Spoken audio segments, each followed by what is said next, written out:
아, 민석 씨.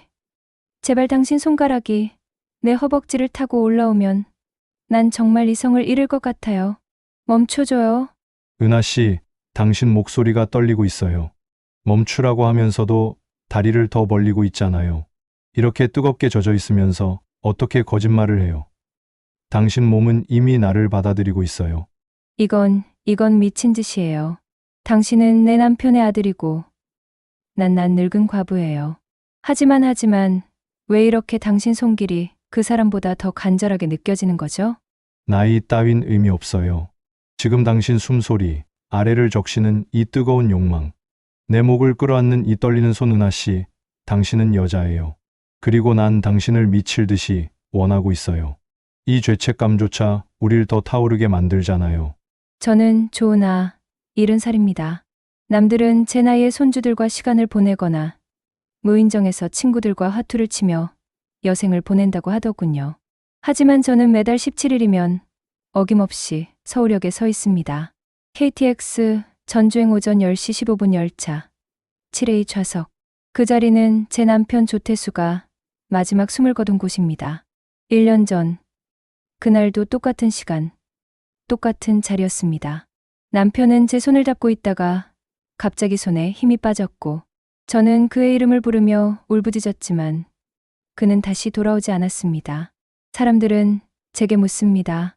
왜 매달 그 자리에 앉느냐고, 왜 고통스러운 기억을 반복하느냐고. 하지만 그들은 모릅니다. 그 자리가 제게는 남편과 가장 가까워질 수 있는 유일한 공간이라는 것을.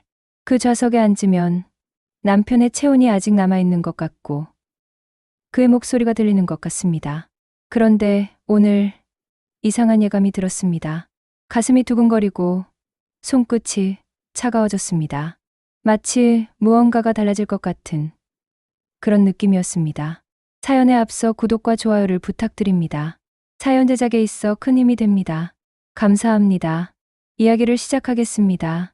서울역 대합실의 전광판이 깜박이는 걸 보면서 나는 늘 하던 대로 벤치에 앉아 커피를 마셨다. 아메리카노 설탕 없이 남편이 즐겨 마시던 방식 그대로였다. 입술에 닿는 쓴맛이 남편을 떠올리게 했다.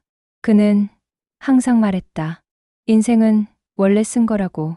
그래서 설탕을 타면 인생의 본질을 잃는 거라고. 그때는 웃으며 넘겼지만 이제는 그 말의 의미를 뼈저리게 알 것 같다. 여가는 사람들로 붐볐다. 출장을 가는 직장인들, 여행을 떠나는 연인들, 고향을 찾는 가족들. 모두가 어딘가로 향하고 있었다. 살아있는 사람들의 활기찬 에너지가 여간을 가득 채웠다. 그 속에서 나만 혼자 과거에 묶여있는 것 같았다. 시간은 모두에게 흐르지만 나에게만은 1년 전 그날에 멈춰버린 것 같았다. 손목 시계를 봤다. 남편이 결혼 30주년에 선물해준 시계였다. 시침과 분침이 느리게 움직였다.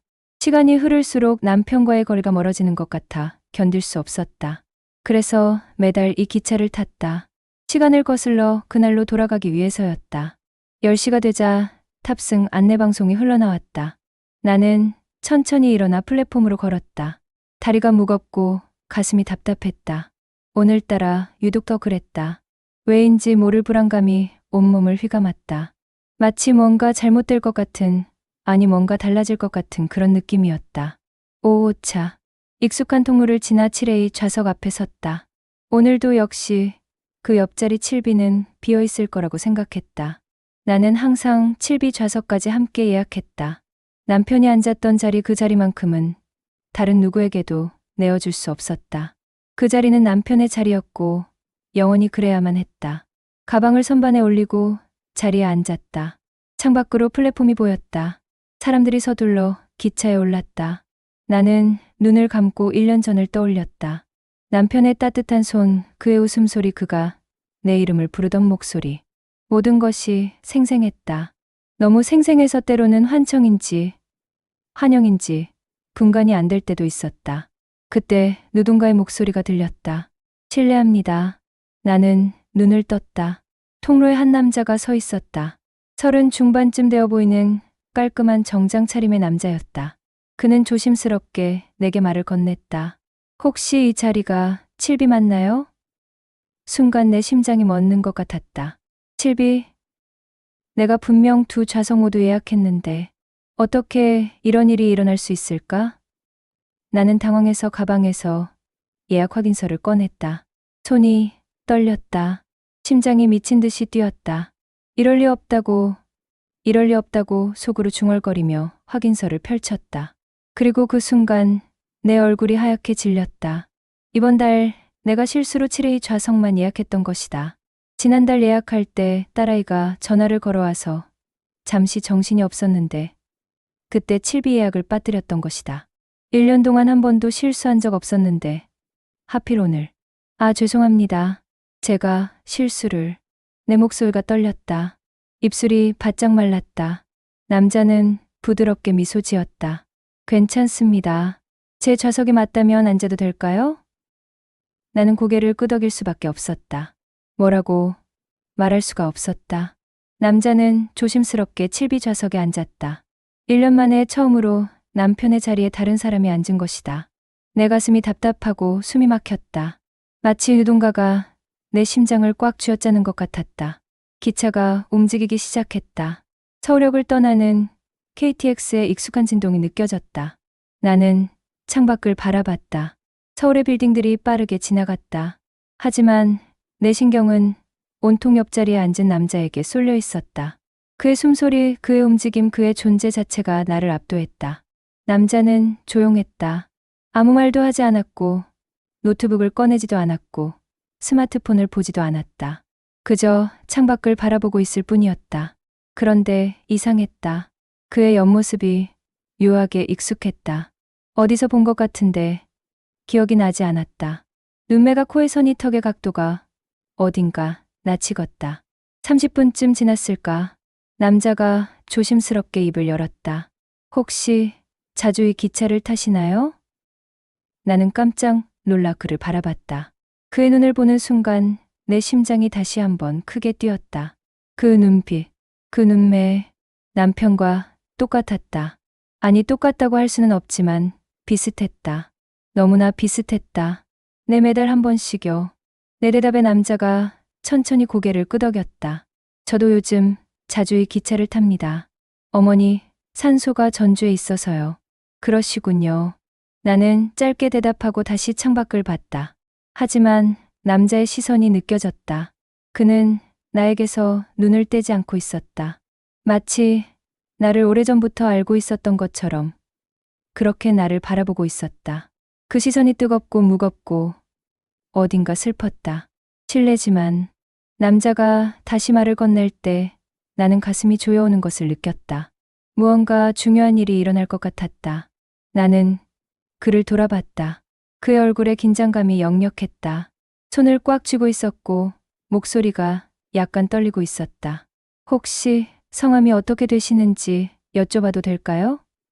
순간 경계심이 들었다.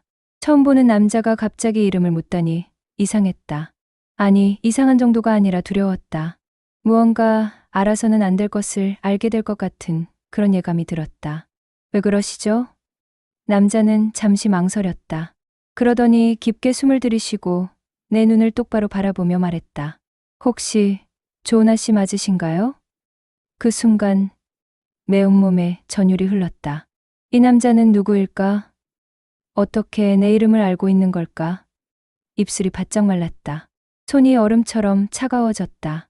심장이 너무 빠르게 뛰어서 숨쉬기가 힘들었다. 어떻게 제 이름을? 남자의 눈에 눈물이 맺혔다. 그는 떨리는 손으로 가방에서 무언가를 꺼냈다. 낡은 사진 한 장. 그 사진 속에는 젊은 시절에 내가 남편과 함께 웃고 있었다. 결혼식 날 찍은 사진이었다. 내가 25, 남편이 30이었을 때 우리가 가장 행복했던 순간이었다.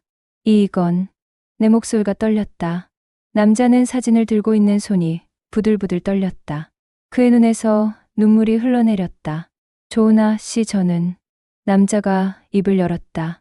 그리고 그 다음에 나온 말은 내 세상을 완전히 뒤흔들어 놓았다.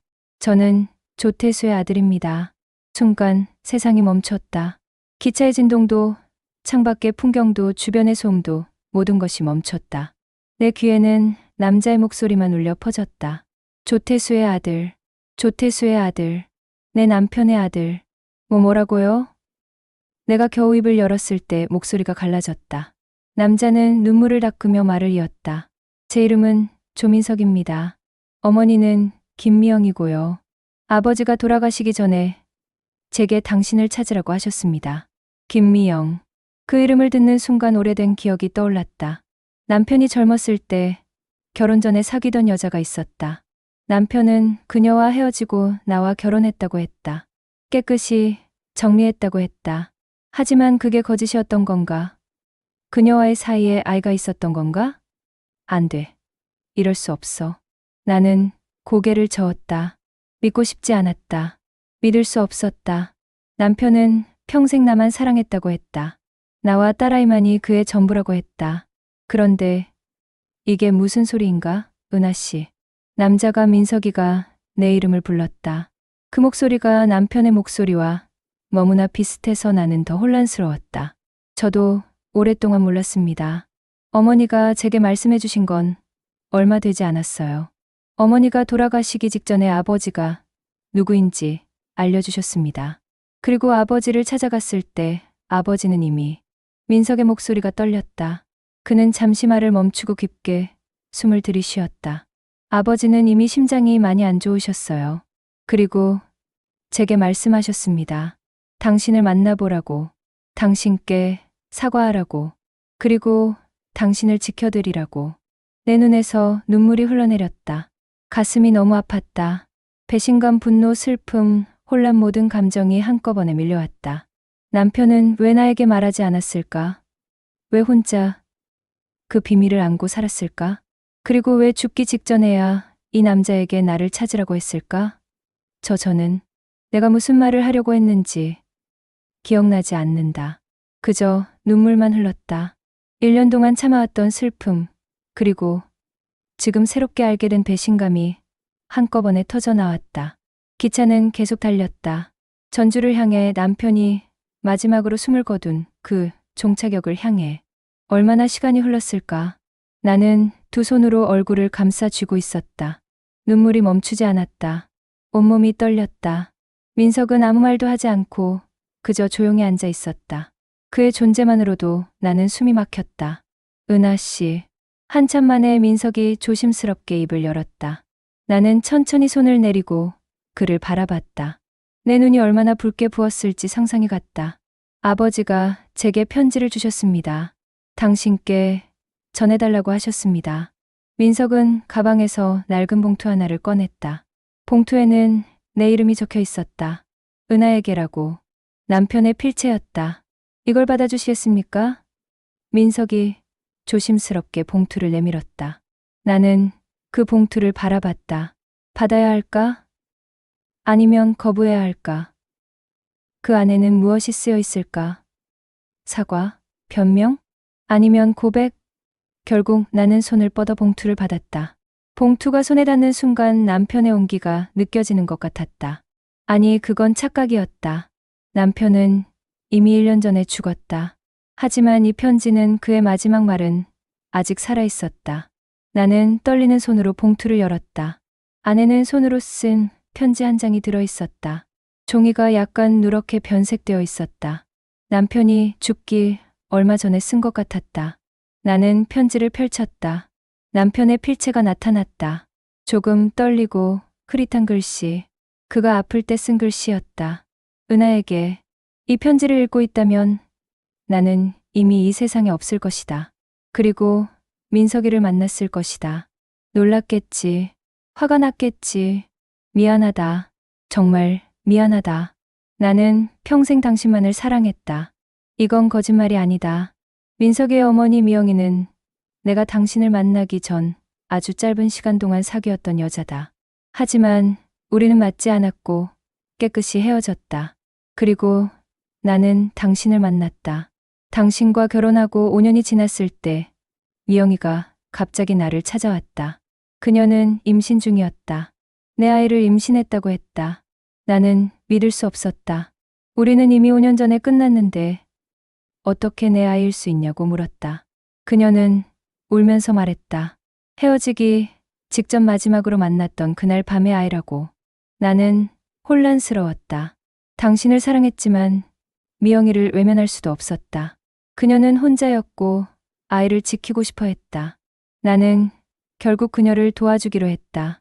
하지만 당신에게는 말할 수 없었다. 당신이 얼마나 아파할지 알았기 때문이다. 그래서 나는 몰래 미영이를 도왔다.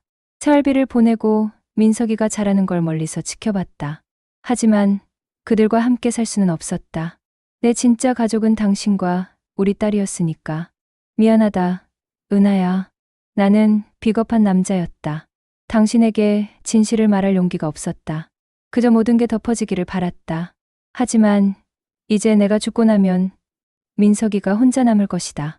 그 아이는 아무 잘못이 없다. 그러니 제발 그 아이를 미워하지 마라. 그리고 부탁이 하나 있다. 그 아이를 보면 나라고 생각해줘. 그 아이의 눈빛에서, 목소리에서 나를 찾아줘.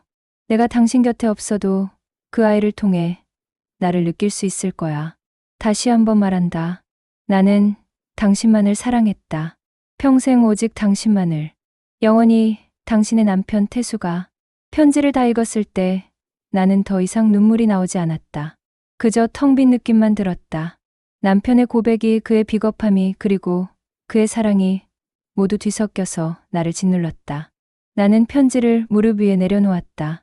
손이 떨리지 않았다. 이상하게도 평온했다. 마치 긴 전쟁이 끝난 것처럼. 은하 씨, 민석이 조심스럽게 말했다.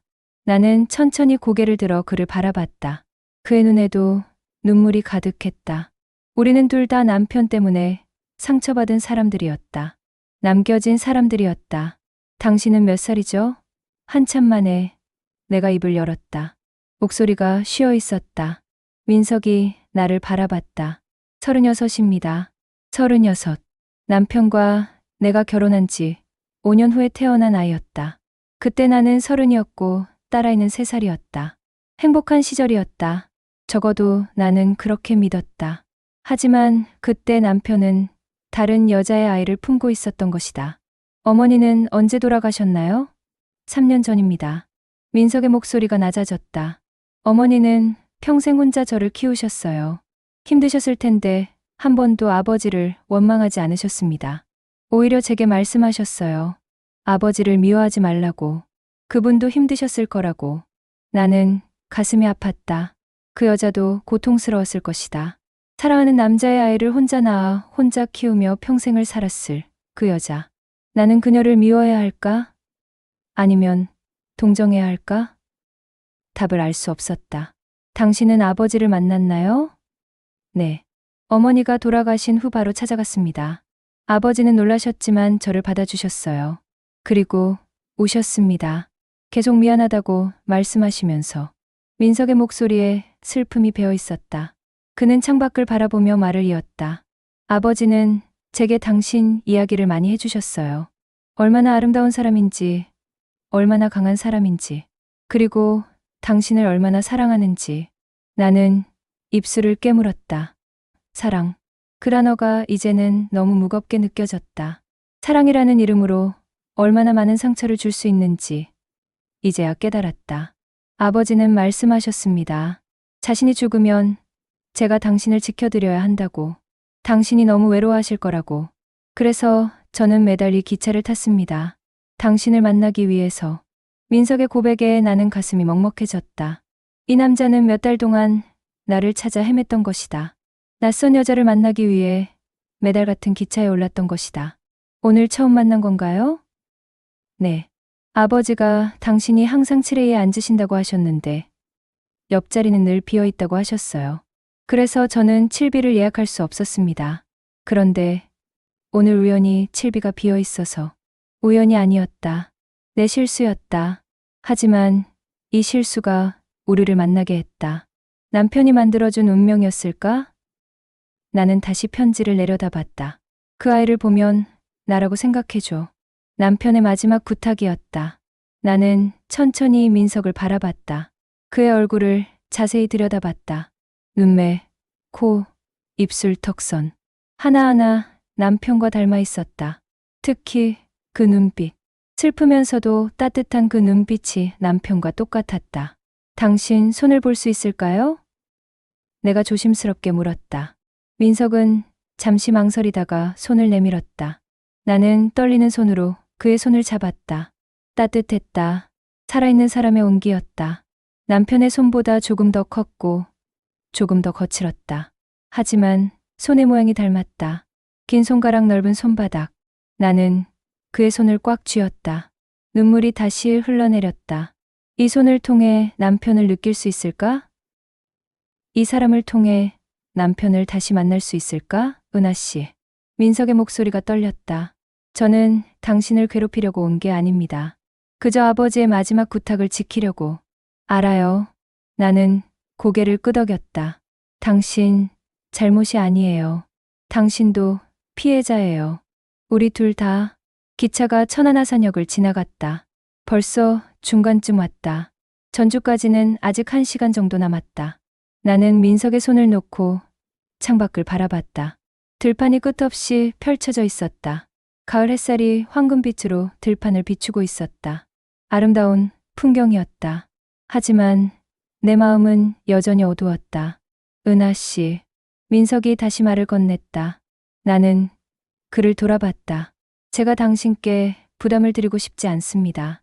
하지만 가끔 이렇게 만나 뵐 수 있을까요? 아버지 이야기도 나누고 그냥 차 한잔 마시면서. 나는 그의 눈을 바라봤다. 간절한 눈빛이었다. 이 남자도 외로웠던 것이다. 평생 아버지 없이 자랐고 이제 아버지를 알았을 때는 이미 죽음을 앞두고 있었다. 그리고 아버지가 남긴 유일한 연결고리가 나였다. 좋아요. 내가 조용히 대답했다. 다음 달에도 이 기차를 탈 거예요. 그때 또 만나요. 민석의 얼굴에 희미한 미소가 번졌다. 감사합니다, 은하 씨. 정말 감사합니다. 나는 고개를 끄덕이고 다시 창밖을 바라봤다. 내 마음이 어떤지 나도 잘 모르겠다. 분노도 슬픔도 아닌 묘한 감정이었다. 남편에 대한 그리움과 배신감이 뒤섞여 있었고 민석에 대한 동정심과 경계심이 공존했다. 하지만 한 가지는 확실했다. 나는 더 이상 혼자가 아니었다. 남편의 비밀을 함께 나눌 수 있는 사람이 생긴 것이다. 그것이 위안이 될지 고통이 될지는 아직 알 수 없었다. 기차는 계속 남쪽으로 달렸다. 대전을 지나 김천을 지났다. 익숙한 풍경들이 스쳐 지나갔다. 나는 1년 동안 같은 풍경을 봐왔지만 오늘은 모든 것이 달라 보였다. 곁에 앉은 이 남자 때문이었다. 민석은 여전히 조용히 앉아 있었다. 가끔 나를 힐끗 쳐다보다가 시선을 돌렸다. 그의 존재가 불편하면서도 묘하게 편안했다. 은하 씨. 민석이 조심스럽게 입을 열었다. 혹시 아버지에 대해 더 알고 싶으신 게 있으신가요? 저는 아버지와 몇 달 동안 함께 시간을 보냈습니다. 많은 이야기를 들었어요. 나는 그를 바라봤다. 남편에 대해 더 알고 싶을까? 40년을 함께 살았지만 나는 남편의 전부를 알지 못했다. 그 비밀의 시간들, 내가 모르던 그의 모습들. 알고 싶었다. 아니, 알아야만 했다. 아버지는 어떤 분이었나요? 당신이 본 아버지는. 민석은 잠시 생각에 잠겼다. 그러더니 천천히 입을 열었다. 아버지는 슬픈 사람이었습니다. 표면적으로는 강해 보이셨지만 그 안에는 깊은 죄책감과 후회가 있었어요. 저를 볼 때마다 미안해하셨습니다. 제게 아버지 역할을 해주지 못한 것에 대해, 그리고 어머니에게 제대로 된 남편이 되지 못한 것에 대해. 나는 가슴이 아팠다. 남편도 고통스러웠던 것이다. 두 가족 사이에서 찢어지며 살았던 것이다. 하지만 그 고통을 왜 나와 나누지 않았을까? 왜 혼자 짊어지고 갔을까? 하지만 아버지는 당신에 대해 이야기할 때만큼은 달랐습니다. 민석의 목소리가 부드러워졌다. 눈빛이 살아났고 얼굴에 미소가 번졌어요. 당신이 얼마나 아름다운지, 얼마나 따뜻한지, 당신 웃음소리가 얼마나 좋은지, 당신과 함께한 모든 순간이 얼마나 소중한지 계속 이야기하셨습니다. 눈물이 또다시 흘러내렸다. 남편은 나를 사랑했다. 그건 거짓이 아니었다. 하지만 그 사랑 때문에 얼마나 많은 사람들이 상처받았는지, 사랑이 이렇게 복잡하고 아픈 것인지 나는 몰랐다. 아버지는 제게 말씀하셨습니다. 민석의 목소리가 떨렸다. 인생에서 가장 후회되는 게 두 가지라고. 하나는 어머니와 저를 제대로 지켜주지 못한 것. 그리고 다른 하나는 당신에게 진실을 말하지 못한 것. 그 비겁함 때문에 평생 괴로웠다고 하셨습니다. 나는 창밖을 바라봤다. 산이 보였다. 나무들이 가을빛으로 물들어 있었다. 아름다웠지만 슬펐다. 모든 것이 지나가는 것처럼 우리의 삶도 이렇게 흘러가는 것인가. 은하 씨, 민석이 내 이름을 불렀다. 나는 그를 돌아봤다. 제가 하나 여쭤봐도 될까요? 당신은 아버지를 용서하실 수 있나요? 나는 한참 동안 대답하지 못했다. 용서. 그게 가능할까? 배신감과 분노가 아직 가슴 속에서 끓어오르고 있는데. 하지만 동시에 남편에 대한 그리움도 여전했다. 40년의 세월이 하루아침에 지워질 수는 없었다. 모르겠어요. 나는 솔직하게 대답했다. 아직은 모르겠어요. 분노도 하지만 그리워하기도 해요. 미워하면서도 사랑하고 있어요. 이게 말이 되나요? 민석이 고개를 끄덕였다. 저도 그래요. 아버지를 원망하면서도 그리워합니다. 평생 없었던 아버지인데 몇 달 함께 했을 뿐인데 이렇게 보고 싶을 수가 있나요? 우리는 둘 다 웃었다. 슬픈 웃음이었다. 같은 사람을 잃은 두 사람의 웃음이었다. 은하 씨, 민석이 조심스럽게 말했다. 제가 너무 앞서가는 건지 모르겠지만 당신과 자주 만나고 싶습니다. 아버지 이야기도 나누고 그냥 함께 시간을 보내고 싶어요. 당신을 보고 있으면 아버지가 느껴지거든요. 나도 같은 생각이었다. 민석을 보고 있으면 남편이 떠올랐다. 그의 눈빛에서, 그의 손짓에서, 그의 목소리에서 남편을 느낄 수 있었다.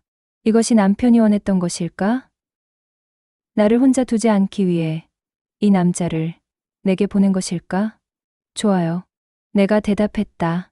자주 만나요. 그리고 아버지 이야기 많이 해줘요. 내가 모르던 아버지의 모습들을. 민석의 얼굴이 환해졌다. 감사합니다, 은하 씨.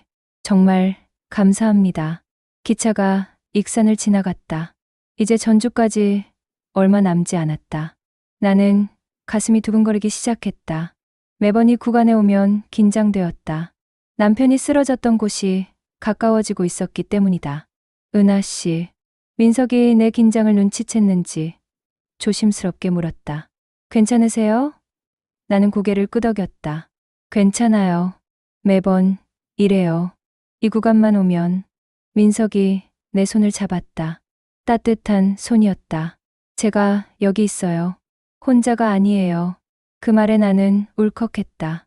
1년 동안 혼자 이 순간을 견뎌왔다. 남편이 쓰러졌던 그 순간을 매달 혼자 재경험했다. 하지만 오늘은 달랐다. 옆에 누군가가 있었다.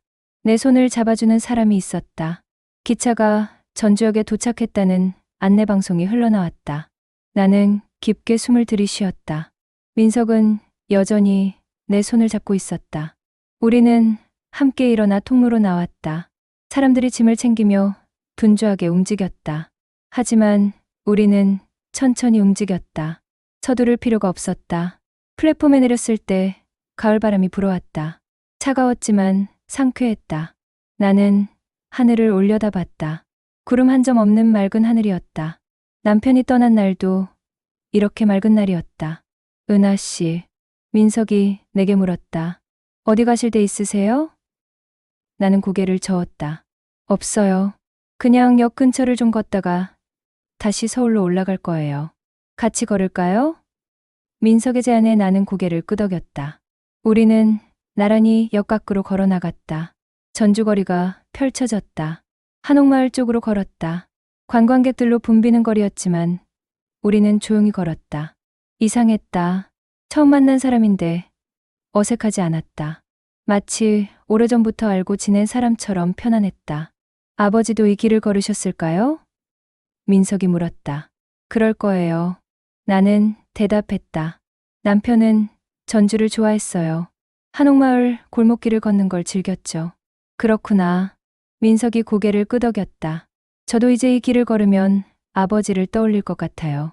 우리는 한참을 걸었다. 말없이. 하지만 그 침묵이 불편하지 않았다. 오히려 위로가 되었다. 함께 슬퍼할 수 있는 사람이 있다는 것만으로도 충분했다. 다음 달 17일이 다시 왔다. 나는 또다시 서울역에 서 있었다. 하지만 이번에는 달랐다. 기대감이 있었다. 민석을 만날 수 있다는 기대감. 한 달 동안 우리는 몇 번 통화를 했다. 남편 이야기를 나눴다. 그리고 이상하게도 그와 이야기를 나누면서 남편에 대한 분노가 조금씩 사그라들었다. 여전히 배신감은 있었지만 이제는 이해할 수 있을 것 같았다. 남편도 고통스러웠을 거라고. 기차에 올랐다. 7회의 좌석에 앉았다. 그리고 옆자리를 봤다. 민석이 이미 와 있었다. 은하 씨. 그가 환하게 웃으며 나를 맞이했다. 한 달 만이에요. 한 달 만이네요. 나도 미소 지었다. 이상했다. 이 남자를 보니 반가웠다. 마치 오래된 친구를 만난 것처럼. 기차가 출발했다. 우리는 자연스럽게 대화를 나눴다. 한 달 동안 있었던 일들, 생각했던 것들. 시간이 빠르게 흘렀다. 그런데 익산을 지날 무렵 갑자기 하늘이 어두워지더니 비가 내리기 시작했다. 순식간에 폭우가 쏟아졌다. 천둥 소리가 울렸다. 그리고 갑자기 기차가 멈췄다. 안내방송이 흘러나왔다. 폭우로 인해 잠시 운행을 중단한다고. 안전을 위해 잠시 대기한다고. 객실이 어두워졌다. 비상등만 희미하게 켜져 있었다. 사람들이 웅성거렸다. 하지만 나는 이상하게 평온했다. 민석이 옆에 있어서였을까? 은하 씨. 어둠 속에서 민석의 목소리가 들렸다. 무섭지 않으세요? 괜찮아요. 나는 대답했다. 당신이 옆에 있으니까. 그 말에 민석이 잠시 침묵했다. 그러더니 조심스럽게 내 손을 잡았다. 이번에는 내가 먼저 그의 손을 꽉 쥐었다. 어둠 속에서 우리는 서로의 손을 잡고 있었다. 그의 손이 따뜻했다. 살아있다는 느낌이 들었다. 은하 씨. 민석이 나를 불렀다. 목소리가 떨리고 있었다. 제가 고백할 게 있어요. 무슨 고백이요? 저는 한 달 동안 당신 생각을 많이 했습니다. 처음에는 아버지 때문이라고 생각했어요. 아버지의 부탁을 지키기 위해 당신을 만나는 거라고. 하지만 아니었습니다. 민석의 목소리가 더 가까워졌다. 저는 당신 자체가 궁금했어요. 당신의 목소리, 당신의 웃음, 당신의 슬픔. 모든 게 궁금했습니다. 그리고 알면 알수록 더 끌렸습니다. 나는 숨이 막혔다. 이게 무슨 말인가? 이 남자는 나에게 무슨 말을 하려는 건가? 은하 씨, 이건 잘못된 거라는 걸 알아요. 당신은 아버지의 부인이고 저는 아버지의 아들입니다. 우리 사이에는 넘을 수 없는 선이 있어요. 하지만 저는 당신을 자꾸만 생각하게 돼요. 당신 목소리를 듣고 싶고, 당신 얼굴을 보고 싶고, 당신 옆에 있고 싶어요. 이건 잘못된 건가요? 나는 대답할 수 없었다. 내 마음도 혼란스러웠기 때문이다. 나도 민석을 생각했다. 한 달 동안 그의 목소리가 듣고 싶었고, 그를 만나는 오늘을 손꼽아 기다렸다. 이게 남편 때문인지 아니면 민석 자체 때문인지 나도 알 수 없었다. 민석 씨. 내가 떨리는 목소리로 말했다. 저도 모르겠어요. 이게 뭔지. 하지만 한 가지는 확실해요. 당신을 만나면 외롭지 않아요. 40년을 함께한 남편을 잃고 1년 동안 혼자였는데 당신을 만나고 나서 처음으로 외롭지 않았어요. 민석이 내 손을 더 세게 쥐었다. 그의 숨소리가 가까워졌다. 어둠 속에서 나는 그의 얼굴이 가까이 있다는 걸 느낄 수 있었다. 은하 씨. 민석이 속삭였다. 제가 당신을 안아도 될까요? 나는 대답하지 않았다. 대신 그에게 몸을 기댔다. 민석이 나를 안았다. 조심스럽게, 부드럽게. 마치 깨질까봐 두려운 것처럼. 나는 그의 품에서 눈물을 흘렸다. 1년 동안 참았던 모든 것들이 쏟아져 나왔다. 외로움, 슬픔, 분노, 그리움. 모든 감정이 눈물이 되어 흘러내렸다. 민석은 아무 말도 하지 않았다. 그저 나를 안고 있었다. 그의 심장 소리가 들렸다. 규칙적으로 뛰고 있었다. 살아있는 소리였다. 은하 씨. 한참 만에 민석이 속삭였다. 당신 머리카락에서 좋은 향기가 나요. 나는 그의 품에서 얼굴을 들었다. 어둠 속에서 우리는 서로를 바라봤다. 희미한 비상등 불빛에 그의 얼굴이 보였다. 남편과 닮았지만 다른 얼굴. 더 젊고 더 간절한 얼굴. 민석의 손이 내 뺨을 쓰다듬었다. 부드러운 손길이었다. 그의 엄지손가락이 내 입술을 따라 천천히 움직였다. 나는 눈을 감았다. 온몸에 전율이 흘렀다. 1년 만에 느끼는 남자의 손길이었다. 아니 어쩌면 평생 처음 느끼는 이런 종류의 떨림이었다. 은하 씨 당신 입술이 떨리고 있어요. 민석이 속삭였다. 무섭나요? 아니에요. 나는 떨리는 목소리로 대답했다. 그럼 뭐가 떨리게 하는 거죠? 당신이요. 내 솔직한 대답에 민석의 숨소리가 거칠어졌다. 그의 얼굴이 더 가까워졌다. 나는 그가 무엇을 하려는지 알았다. 그리고 나는 거부하지 않았다. 민석의 입술이 내 입술에 닿았다. 부드럽고 조심스러운 키스였다. 마치 허락을 구하는 것 같았다. 나는 그에게 대답했다. 입술을 열어주면서 키스가 깊어졌다. 민석의 혀가 내 입 안으로 들어왔다. 나는 작게 신음했다. 40년 동안 남편 외에 다른 남자와 키스해본 적이 없었다. 하지만 이 키스는 남편과는 달랐다. 더 절실하고 더 간절했다. 민석의 손이 내 허리를 감싸 안았다. 나를 더 가까이 끌어당겼다. 나는 그의 목에 팔을 감았다. 우리는 어둠 속에서 서로를 탐했다. 은하 씨. 민석이 키스를 멈추고 거친 숨을 내쉬며 말했다. 우리 이러면 안 되는 거 알아요. 하지만 멈출 수가 없어요. 나도 알아요. 나도 속삭였다. 하지만 나도 멈추고 싶지 않아요. 민석의 손이 내 등을 쓰다듬기 시작했다. 천천히 위에서 아래로. 그의 손길이 닿는 곳마다 불이 붙는 것 같았다. 나는 더 크게 신음했다. 은하 씨 당신 목소리. 민석이 내 귀에 속삭였다. 너무 야해요. 나를 미치게 만들어요. 그의 입술이 내 목을 따라 내려갔다. 쇄골을 핥았다. 나는 몸을 떨었다. 민석 씨. 내가 그의 이름을 불렀다. 제발. 뭘 제발이에요? 그가 장난스럽게 물었다. 멈추라고요? 아니면 계속하라고요? 나는 대답하지 않았다. 대신 그의 셔츠 단추를 풀기 시작했다. 그것이 내 대답이었다. 민석이 작게 웃었다. 그리고 나를 더 세게 안았다. 은하 씨 당신 정말 아름다워요. 나이는 숫자일 뿐이에요. 당신은 그 어떤 젊은 여자보다 섹시해요. 그의 말에 나는 얼굴이 화끈거렸다. 하지만 기분이 나쁘지 않았다. 오히려 여자로서 다시 태어나는 것 같았다. 민석의 손이 내 허벅지를 쓰다듬기 시작했다. 천천히 위로 올라갔다.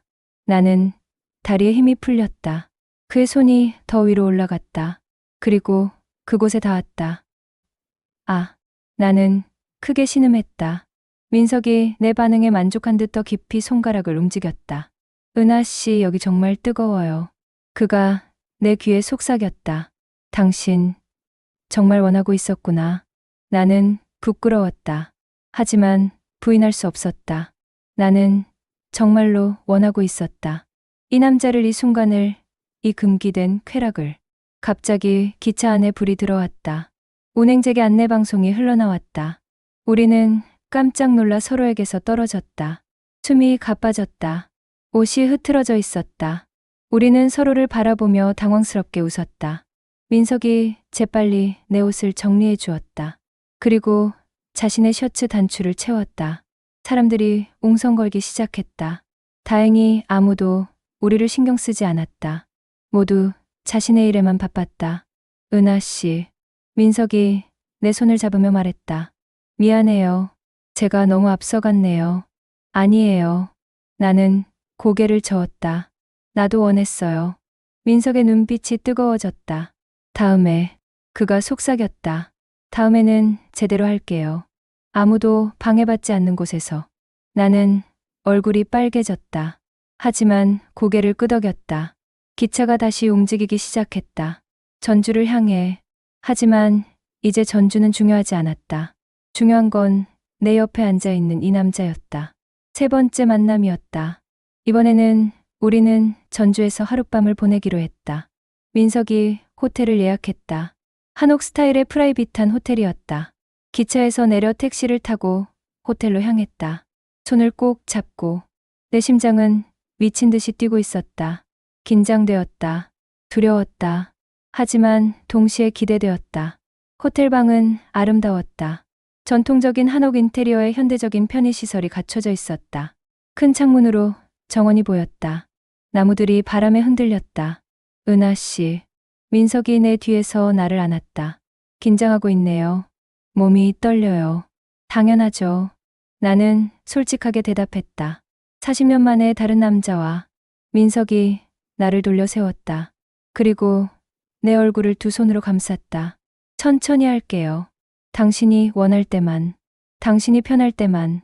나는 그의 눈을 바라봤다. 진심이 담겨 있었다. 이 남자는 나를 배려하고 있었다. 나를 존중하고 있었다.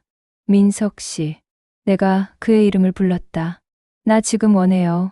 민석의 눈빛이 어두워졌다. 정말요? 후회하지 않을 거예요? 후회 같은 거 없어요. 나는 단호하게 말했다. 나 이미 이른이에요.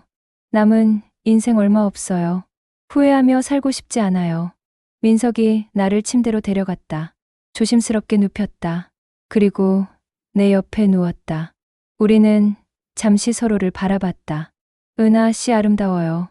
민석이 속삭이며 내 머리카락을 쓰다듬었다. 진짜 아름다워요. 그의 손이 내 얼굴을 따라 내려왔다. 목, 쇄골 어깨, 천천히 탐험하듯이. 나는 눈을 감고 그의 손길을 느꼈다. 그의 손이 내 옷 단추를 풀기 시작했다. 하나, 둘, 셋. 천천히, 조심스럽게. 마치 선물을 푸는 것처럼. 옷이 벗겨지면서 나는 부끄러웠다. 늙은 몸이었다. 주름이 있었고 처진 곳도 있었다. 하지만 민석은 개의치 않았다. 오히려 더 열정적으로 나를 바라봤다. 완벽해요. 그가 말했다. 당신 모든 게 완벽해요. 그의 입술이 내 몸을 따라 내려갔다. 목, 가슴, 배. 그가 지나간 자리마다 불이 붙었다. 나는 신음을 참을 수 없었다. 아, 민석 씨. 내 목소리가 떨렸다. 제발. 뭘 제발이에요? 그가 장난스럽게 물으며 내 허벅지 안쪽을 핥았다. 말해봐요, 은하 씨. 뭘 원하는지. 나는 부끄러웠다. 하지만 솔직해지고 싶었다. 당신을 원해요. 내가 속삭였다. 당신이 나를 만져주길 원해요. 민석이 만족한 듯 웃었다. 그리고 손가락으로 그곳을 쓰다듬기 시작했다. 나는 몸을 떨었다. 너무 오랜만이었다. 너무 좋았다. 은하 씨, 여기 정말 젖어 있네요. 민석이 속삭였다. 나 때문에 이렇게 된 거예요? 나는 부끄러워서 대답하지 못했다. 민석의 손가락이 안으로 들어왔다. 천천히, 깊숙이. 나는 크게 소리쳤다. 그의 손가락이 안에서 움직이기 시작했다. 천천히, 리듬감 있게. 나는 허리를 들썩였다. 더 깊이, 더 빨리 원했다. 민석 씨, 제발. 내가 애원했다. 더. 그가 손가락을 하나 더 넣었다. 그리고 속도를 높였다. 나는 정신을 잃을 것 같았다. 너무 좋았다. 이렇게 좋은 줄 몰랐다. 가고 싶어요. 내가 떨리는 목소리로 말했다. 민석 씨, 나 가고 싶어요. 가요. 그가 명령하듯 말했다. 나한테 다 보여줘요. 그의 손가락이 더 빨라졌다. 그리고 나는 절정에 도달했다. 몸이 활처럼 휘어졌다. 입에서 비명이 터져 나왔다. 민석이 나를 안아주었다. 떨리는 몸을 진정시켜 주었다. 나는 그의 품에서 눈물을 흘렸다. 너무 좋아서 나온 눈물이었다. 은하 씨. 민석이 내 눈물을 닦아주며 말했다. 이제 진짜 시작이에요. 그가 옷을 벗기 시작했다. 나는 그의 몸을 바라봤다. 젊고 탄탄한 몸이었다. 아름다웠다. 그가 내 위로 올라왔다. 천천히 들어왔다. 나는 그를 받아들였다. 완전히. 우리는 하나가 되었다. 움직이기 시작했다. 천천히 그러다 점점 빨라졌다. 나는 그의 등을 긁었다. 그의 이름을 불렀다. 그는 내 목을 핥았다. 내 귀에 속삭였다. 사랑해요, 은하 씨. 그 말에 나는 또다시 절정에 도달했다. 민석도 함께 절정을 맞이했다.